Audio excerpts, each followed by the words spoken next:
Convido vocês a virem comigo resolver essa questão, onde foi dado um quadrado inscrito no semicírculo de centro O e diâmetro PQ.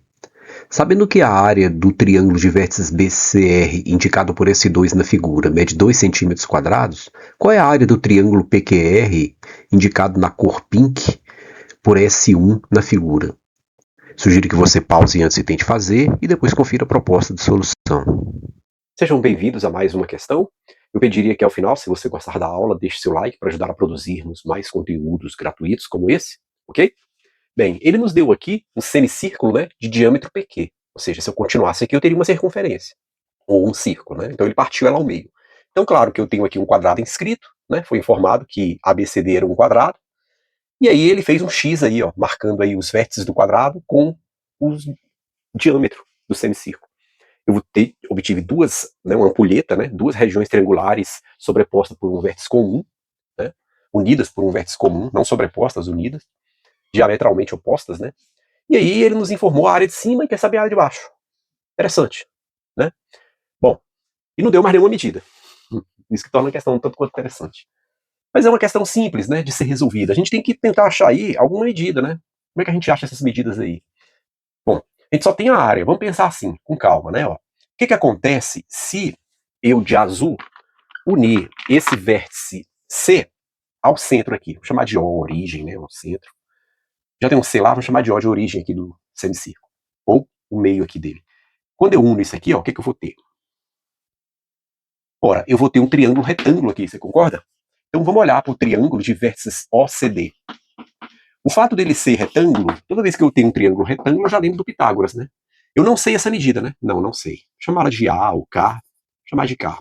Essa aqui vai ser a mesma, né? Porque aqui é o centro e aqui é um quadrado. Se eu pego um quadrado no centro para um ponto, então aqui também vai ser K. Né? Esse pedacinho é K, esse pedacinho é K. E aí? Bom, eu sei que essa medida aqui não é lado do quadrado. Então o lado do quadrado é 2K. Né? Então eu vou ter aqui o seguinte, ó, que OD mede K, e aí CD mede 2K. Ok? E eu posso aplicar o meu bom e velho amigo, Pit, os íntimos, né? Pitágoras. O que diz o teorema de Pitágoras? A gente já demonstrou aqui, né, de duas formas diferentes no nosso mini curso. Então eu sei aqui o quê? Que OC ao quadrado, que é o lado maior, precisa ser igual a OD ao quadrado, mais CD ao quadrado. Ok? Ocorre que OD quem é? Ora, vamos até melhorar, né? Quem é esse OC aqui? É o raio, né? Se você olhar, esse aqui é o raio.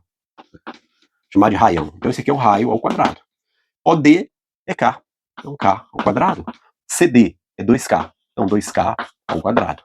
Isso vai me dar 4K mais K, 4K quadrado mais K quadrado, vai me dar 5K ao quadrado. Eu posso passar a raiz dos dois lados, como eu estou em geometria, eu não preciso me preocupar com o módulo, porque eu só quero raízes positivas. Aqui eu vou ficar com K a raiz de 5. Ok? Ou seja, esse lado do triângulo, a hipotenusa dele, mede K raiz de 5. Bom, só que se eu for um bom observador, o que eu noto? Eu noto que PO mais OQ vai me dar exatamente duas vezes o raio, não é? Ou seja, PQ é igual a duas vezes o raio. Não é? Aqui é raio, duas vezes o raio. Então, na verdade, quem é o raio? K. Então vai me dar 2K raiz de 5. Ok? Bom, aí eu já tenho tudo que eu precisava. O que eu vou analisar agora? Eu vou analisar os triângulos, né? Parti para ali, achei um K, e agora eu vou analisar os triângulos.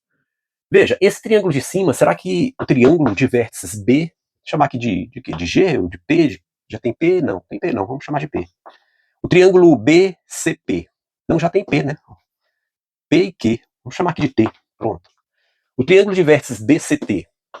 BCT. O que ele tem a ver com de baixo? O P e T. Vamos pensar com calma? Ó. Eles têm esse ângulo em comum. Por quê, professor? Ângulos opostos pelo vértice. A gente já demonstrou que eles são iguais. Ângulos opostos pelo vértice. O fato disso aqui ser um quadrado, esse lado é paralelo a esse, porque todo quadrado é um caso particular de paralelogramo. E a definição de paralelogramo é quadrilátero com lados opostos paralelos. Sacou? Então esse lado é paralelo a esse. Significa o seguinte, que eu estou aqui com a reta, que se eu pegar a reta que contém esse lado, ela é paralela à reta que contém esse diâmetro. Então eu estou com duas paralelas cortadas por uma transversal. Esse ângulo, ele é alterno interno de quem? Desse ângulo. De igual modo, ó, paralelas cortada por outra transversal. Esse ângulo, ele é alterno interno de quem? Desse ângulo. Ora, os dois triângulos têm os mesmos ângulos, sacou? Olha só, os mesmos ângulos. Eles são o quê? Semelhante. Cuidado, hein? Ângulo, ângulo, ângulo não é critério de congruência, é critério de semelhança. Tá? Pense sempre num triângulo equilátero pequenininho. Todos os ângulos é 60. Pensa num equilátero grandão. Todos os ângulos é 60. Mas eles não são congruentes, eles são semelhantes. Tudo bem? Fica atento com isso.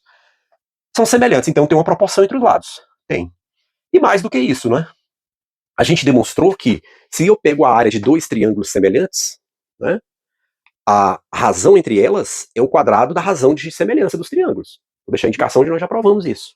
Então significa o seguinte, ó, que a área do B, vamos pegar do menor para o maior, pode ser? Do BCT, sobre a área do PQT, a área que eu estou indicando com colchete, né? EQT, precisa ser quem? Vamos pegar os lados que nos interessam, né? Quais os lados que nos interessam? Esse lado aqui mede quanto, ó? 2K. Então eu estou pegando BC, né, que é 2K, e esse lado aqui mede. Vamos pensar quanto que mede tudo isso aqui? Ora, tá fácil, né? A gente já sabe que o raio mede, daqui, já até calculamos. Mas vamos deixar colocar só PQ por enquanto. Só que tem que ser ao quadrado, né? A razão de semelhança é a razão entre os lados homólogos. Mas a razão entre as áreas é o quadrado da razão de semelhança. Isso aqui tá me dando o quê? BC ao quadrado. Quem é BC? É o lado do quadrado que mede K mais K, 2K. Embaixo eu tenho o PQ, que é 2K raiz de 5. Ora, quando eu elevar isso ao quadrado, o que eu vou ter? Ora, eu vou ter o seguinte, ó, 2K quadrado. Né? E aqui embaixo eu vou ficar com, vai ficar 4K quadrado e aqui 4K quadrado, né? Até cancela. Então vai ficar 1/5. Né? Porque vai ficar 1 e aqui raiz de 25, vai ficar 1/5. Então isso dá 1/5. Aí a questão chegou ao fim. Porque veja, quem é a área de cima, né? O S2? Então a gente está com a seguinte situação, ó. S2 está para S1, assim como 1 está para 5. Só que essa área de cima é o S2, que foi dado como sendo 2. Então vou tirar, ó. Vou colocar 2. E agora, se eu multiplico o cruzado, o que eu tenho? Eu tenho que a área de baixo, S1, foi pedida, né, na questão, S1, vale 2 vezes 5, 10 centímetros quadrados. Simples assim. Bonita a questão, bonitinha, né? Deixar aí um prazo para você dar um print, caso você queira estudar, fazer essa questão novamente depois, você pode ter um padrão de comparação aí. Se você fez de outra forma, deixe aí nos comentários para ajudar outras pessoas. Até a próxima.